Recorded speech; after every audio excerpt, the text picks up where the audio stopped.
रायगड जिल्ह्यात सुरू असलेल्या मुसळधार पावसामुळे अनेक भागात पूरस्थिती निर्माण झाली असून या पार्श्वभूमीवर महाराष्ट्र शासनाचे मंत्री भरत गोगावले यांनी नागवटणे विभागाचा दौरा करून परिस्थितीचा आढावा घेतला। पूरग्रस्त भागांची प्रत्यक्ष पाहणी करत त्यांनी स्थानिक प्रशासनाकडून सविस्तर माहिती जाणून घेतली। यावेळी प्रशासनाने सतर्क राहून बाधित नागरिकांना तातडीने आणि सर्वतोपरी मदत उपलब्ध करून द्यावी अशी सूचना त्यांनी अधिकाऱ्यांना दिल्या।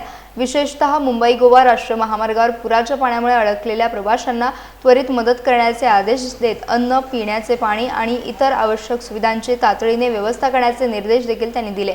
मदत आणि बचाव कार्यात कोणतीही दिरंगाई होऊ नये तसेच पूरग्रस्त भागांवर सातत्याने लक्ष ठेवावे असे त्यांनी स्पष्ट केले। यावेळी संबंधित विभागाचे अधिकारी, स्थानिक प्रशासन आणि आपत्ती व्यवस्थापन पथकाचे सदस्य उपस्थित होते। जिल्ह्यातील पावसाच्या परिस्थितीवर प्रशासन सातत्याने लक्ष ठेवून आवश्यक उपाययोजना करत असल्याची माहिती यावेळी देण्यात आली। मुंबई गोवा नॅशनल हायवे आणि त्यांचं असं म्हणणं आहे की आम्ही त्या माती आणि सगळं ते आतलं जे मटेरियल ते तपासू की असं का झालं। असं शक्यतो कुठे आपण आता एवढे ब्रिज चालतोय पळतोय पण कुठं काय वाटत नाही, झालं नाही।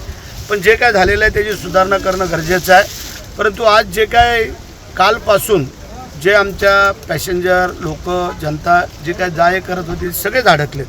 त्याच्यामुळे जो काय फटका पडलेला आहे तो अत्यंत फार मोठा फटका जनतेला पडलेला आहे।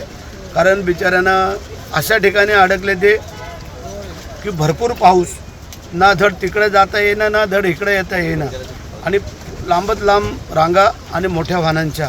परंतु छोटी वाहनं नंतर मग ज्या JW आपले जिंदाल कंपनी आहे तिथून आतून गेटमधनं कसे तरी त्या पाण्यातून बाहेर काढत काही वाहनं पास झाली, काही रात्रभर अडकलीत, ते आता सकाळी पास झालेले आहेत। आमचे अधिकारी वर्ग सगळे पूर्ण मेहनत करत आहेत आणि खास करून आमचे प्रांत तहसीलदार, पोलीस अधिकारी हे तिथं पारा ठेवून आहेत। आमचे जिल्हा परिषदेचे इतर कार्यकर्ते सगळे ते त्यांना मदत करतात। आता आमच्या कार्यकर्त्यांनी बिस्किट वाटप केलं, पाणी वाटप केलं। शासनाने जेवढं त्यांना काय जेवण देणं आहे किंवा नाश्ता देणं आहे ते देण्याचा प्रयत्न करत आहेत।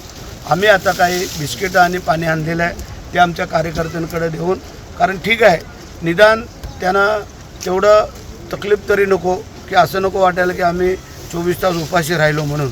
आणि म्हणून आता आम्ही पाहणी करतोय, हा अहवाल आम्ही मुख्यमंत्र्यांकडे देऊ आणि त्याच्यावरती पुढं भविष्यामध्ये असं काही होणार नाही याची आपण दक्षता घेऊ।